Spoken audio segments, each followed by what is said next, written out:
the people that you need to have are people with professional competence and experience, but experience that serves what you want and what you need. And I think that establishing that trust chain is sometimes far more important than any fancy list of credentials, because it has to be people who really have a mission to understand what you want and how to get you there and advise you wisely, and not necessarily applying a given template, but really take the time to really understand what you want and what you want to get out of here. And what this means is that you need people who are professional consultants who can help you understand, your value drivers and how to drive value into your business with all of these things in mind, how to align your personal, your professional, your company business objectives to find out and fit what you want, to prepare you if you're not ready. I mean, sometimes you're not ready. You need help presenting, your company in the best possible light. Sometimes you need somebody who takes a look at your financial performance and can help you with the narrative and how to tell the story by numbers. Somebody that can advise you, anticipating issues in that M&A process, what happens after, the M&A process is concluded, and even remain, when the deal is closed. And that includes, consultants who have growth strategy, M&A experience. It includes a good lawyer fit. It includes a good accountant. And I think it can also include your trusted circle. I mean, some companies have a board, but some companies have an informal board or, a circle of advisors. Some companies have more than one owner and more than two. So, I mean, all the shareholders should be included here, even if they have a small portion of equity. Excellent. So I guess it all starts with you. So you have to figure out where you're at what stage you're at, and then what people you need to have around you.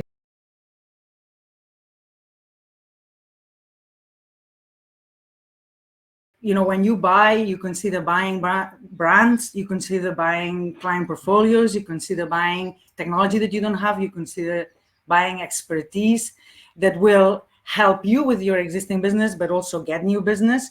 So it's a good way to gain market share fast. It's a good way to deal with margin compression that is brought by the pricing pressure in the market, and it's a good way to accelerate the return on investment. So by saying that, I'm not suggesting at all that buying companies is not hard work. I mean, because there's a lot of effort that needs to go into that too. But definitely, buying can make you grow faster. And I think that this is why when so many companies struggle to get that growth going organically, they consider buying. So moving on to the seller perspective, and we could say, we talked about it being seller light and more buyers than sellers. We could say essentially that it's a seller's market, but we do know that that's particularly true if a seller has certain ingredients. What's the secret sauce? Yeah, you know the way I talk about gems. Yes. In our conversations, I talk about raw diamonds or semi-polished diamonds. And that every time we have unearthed a diamond, that company sold. So I think that the right ingredients, they tend to be a company that is, clearly doing well in a niche and has potential, that has a good reputation and a good brand, that can help attract new clients. I mean, maybe they don't have the capacity to basically go for, all the business that they could, because perhaps they wouldn't make that kind of investment, or they can't. But maybe they could attract new clients for themselves and for a buyer, with the right, sales efforts. Maybe they have presence in markets that are hot at the moment and that are coveted, and they have people who can talk to clients in the language, in the client's language. I mean, they can engage into the right conversations, and they can help shape how decision makers buy. And they are tech enabled through their technology they've developed, or the way that they use technology is kind of clever and smart, and it's propelling their delivery, and it's basically enhancing their reputation. So I think that companies that tick all these boxes, they tend to be, highly desirable.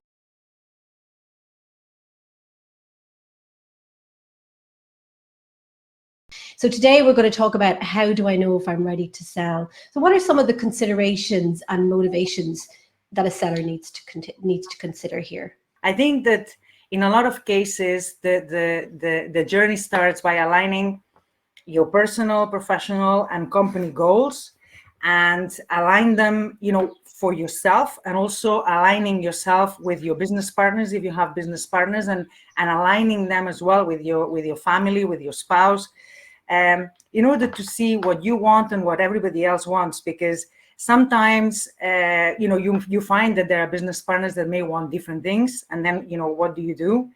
If you're a sole owner and you are the sole decision maker, you might need to align anyway with your family, because if getting the company ready for sale will involve a lot of effort, and a lot of your time and your energy, I think that you need to prepare yourself for that, and you need to prepare others for that. I always go back to the same thing, which is, I think it's important to understand what you want and to be really intentional about it, intentional about what you're going to do, because it will have a bearing on the steps that will follow, and it will have an influence as well in the people that you choose, to be with you, whether you hire them as consultants or whether they are part of your team, or, how you choose your lawyer, how you choose your accountant, how you choose your board. If you choose to have a board, and all these things will lead you, to that conclusion that the preparation that you need to do perhaps is not just a matter of a few months. Perhaps it will take you, a couple of years. And recently, I've been asked for, some key advice, for business owners, and I always say the same. Decide what you want and where you want to be, and work backwards from there in order to decide the steps. If you're retiring, clearly, selling, you will do it once, and you need to prepare really well. And it's super important that you take all these things into consideration. And even if you wrestle with that kind of letting go and getting the best value for my baby, I want to move on, but at the same time, I don't want to sell it just to anybody. I think it's understandable to have this kind of dilemma, and I think it's normal that you are conflicted, and that's why it's so important that you choose the people that surround you well, the people that are going to advise you in this journey, because they need to be people that really understand all these motivations and can really, really help you to get over the line.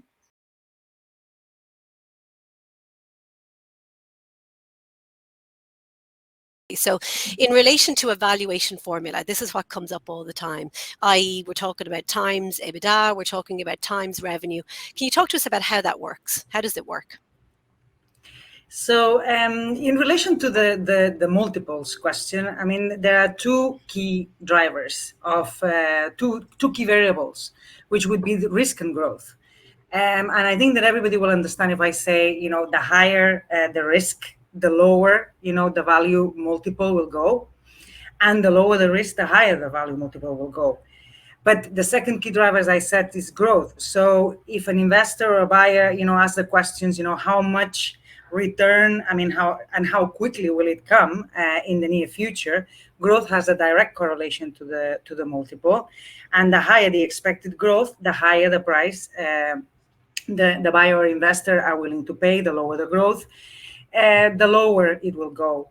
There are more kind of technical aspects, if I may go through them like really, really quickly, because, there is a risk assessment as well in the context of the market. There is supply and demand, there is economic and industry conditions.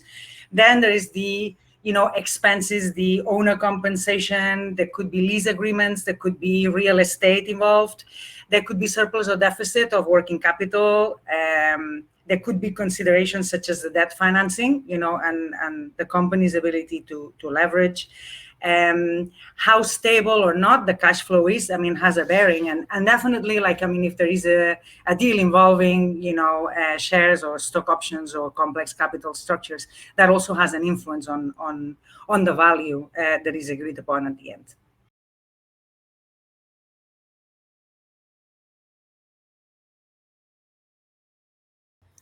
Well, in relation to culture and organizational development, because bear in mind that organizational development in this case means that you are choosing who's going to be in charge of what in this integration process because you think that they are the right choice. And if you think that there are any areas that need reinforcement, you're going to have to figure out, what kind of professional development or mentoring you're going to bring in or not. So, I mean, you really need to think about all of these things. One of the aspects overall is the values. What are the values that we abide by? And like we said earlier, like you can draw from both companies. If there are values in common, great. If there are some discrepancies, maybe they need to be ironed out. And it's good to talk about them. It could be a good exercise to review, since we are doing this integration, let's review our values. What do we want to say? Then the work practices, because I think that if we say that there are certain things that need a chain of approvals in one company and in the other company it's more like free flow, we need to agree the way that it's going to be so that nobody feels that they are kind of making a faux pas in any of this. And for the leadership, I think that there are some specialist skills that could benefit from peer advice, from development program, etc., because at the end of the day you need to build all that capacity. You need to think ahead. Of course you can identify gaps and say I'm going to hire from the outside. At this point in time I need somebody with this set of skills in order to lead this. But if you've decided that you're going to give people inside a chance to throw the hat in the ring for certain positions, if you identify that even if you've made the right choice, that person needs, some help, you do need to act on it as quickly as possible because you want to set people up for success and not for failure. So I think that all these things are, what needs to be taken into account. And as I said earlier, it's easier said than done, because you really need attention, you need empathy. You also need to run it like a project because otherwise, timelines might be missed. Certain things might be overlooked. So it's worth every effort that you put into it. And I suppose the first 100 days are crucial because people have all sorts of expectations and they need to be, and fears, and they need to be met in as early as possible afterwards.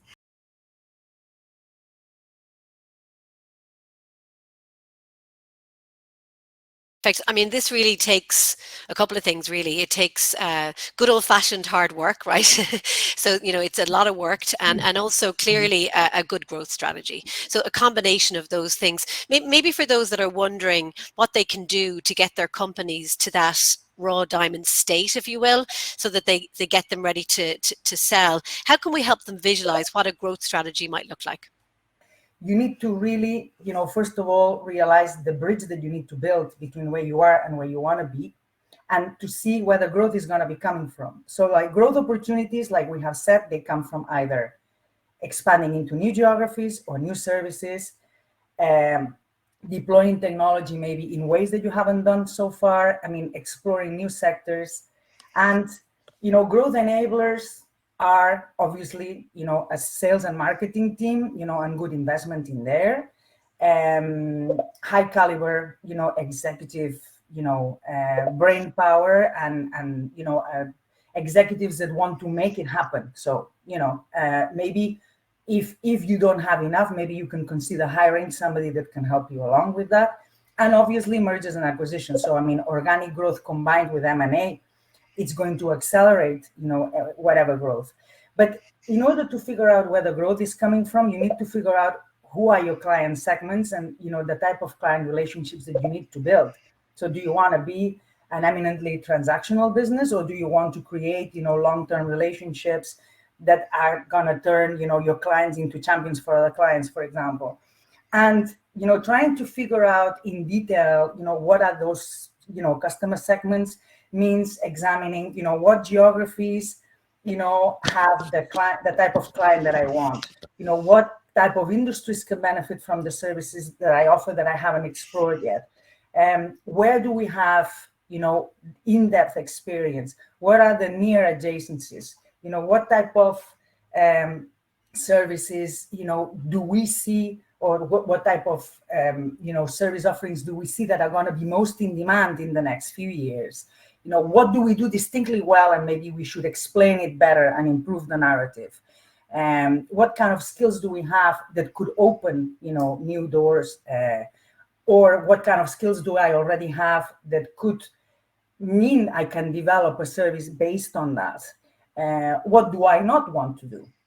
Sometimes it's kind of like saying yes to all of this and saying no to that in order to develop that growth. So in essence, it means to really distilling really well your value proposition. And in order to make these things happen, apart from the stamina and the willpower and all of that, of course, you need, in my opinion, good financial muscle flexibility, because if you need to hire executives or a sales team or invest in marketing, or you're considering acquiring, obviously you need money. I think that you need to have a lot of clarity on your revenue streams and the channels that you're going to use in order to get them. You need good resources and good partners. You need technology. You need good strategic marketing, and you need infrastructure. So if you are prepared to do all of that, you can come up with a plan in order to achieve that. And for some companies, it might take a longer route, but the sooner you think about it, it's like if you wanted to exit in 5 years' time, then you can develop a strategy that gets you there in those 5 years. But you're going to have all of these things, all these ducks in a row.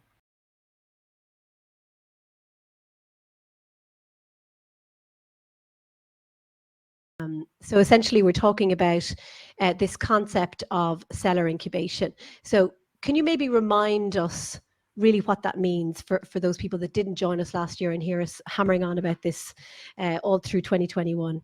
Yeah, okay. So, typically in business, when we say incubation, what we mean is some kind of customized support that you receive in order to develop your business and to capture that thing that is unique about you, to accelerate the growth and to maximize your potential. So there are lots of incubation programs, all over the world that are being offered in order to help, small, medium enterprises.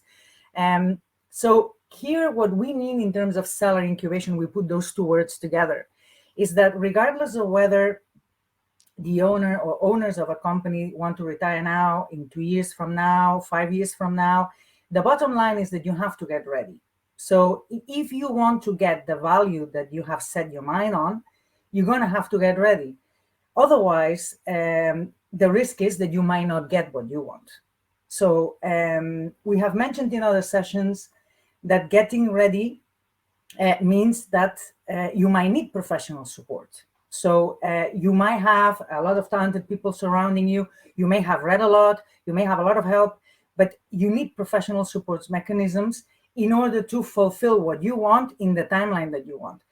And that professional support, and I insist, can be in the form of specific, tailored, hyper-personalized consultancy in the areas that you need, or investing in key hires, not getting a consultant to be with you, but maybe what you need is somebody that is there with you all the time as employee, with a bonus incentivized to bring you there and to give you the expertise that you're lacking at that point in time.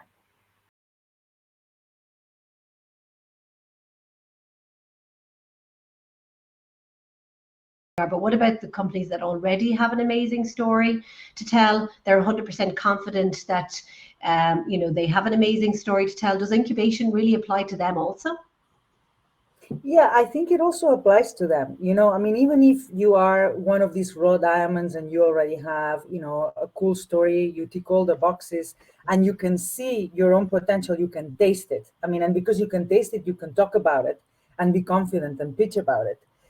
Even if you have all that huge potential for takeoff, it applies to you because you might need guidance to prepare for that exit, how you need to maybe organize or reorganize the company for a better exit, how you need to present yourself, to buyers or investors in order to justify and figure out the deal structure that applies to you. Especially if you face exit for the first time, because technology companies that go through series of funding They are maybe more used to like having to pitch every time, every time you go to the next phase, because it's a prerequisite, to actually get a new round of funding. But some LSPs are facing exit and will be facing exit just once, this once. So there is no such thing as, oh, well, I'm doing this in a kind of a staged fashion. It's kind of like, that's it, like once I sell, either I sell and I retire, and I just bask in the glory of retirement, or I join as a shareholder, or I stay in the company, but I want to really get the best I can possibly get for this because it's already good. So I think that this, get to the finish line, even if you're sitting on something good, my advice would be to really think, how you can, make sure that everything will be even better than planned. When the right opportunity shows up. So I do think it applies to them, and I think it's worthwhile even for companies that are, ready for takeoff, to consider, that the extra help that will help them get there for sure.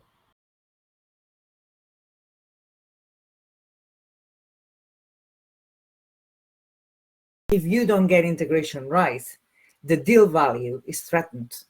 Absolutely. It's threatened because, like the reason why you acquire a company is because you want it to work for you in every single aspect. You want to bring the expertise, you want to be able to,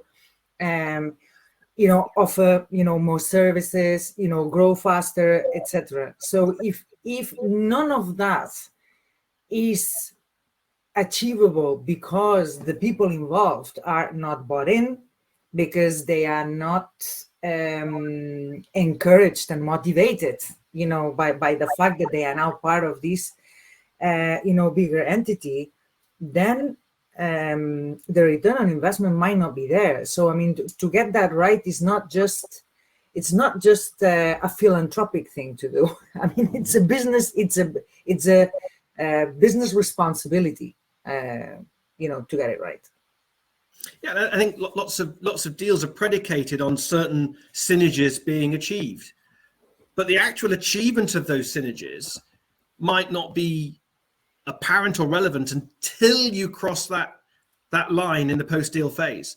So, what you receive pre-deal is probably only about 50% of the truth, and that's not saying anyone's being dishonest. What it's saying is that that's all that gets disclosed, because you can't disclose much more beyond that. And so there has to be a period of discovery post-deal where you work out the best way to go to refine your plan to realize those synergies. And so one of the biggest synergies we were going to do was, straight away there was a whole backlog of work to localize, and we built a team around that and got going on that. And that was delivering business benefit to Look Fantastic, MyProtein, and the other brands.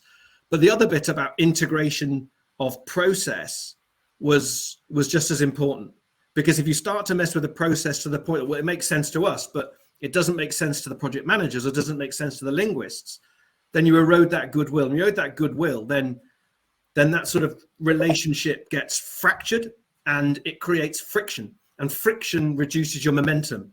As a business needs to be building momentum all the time.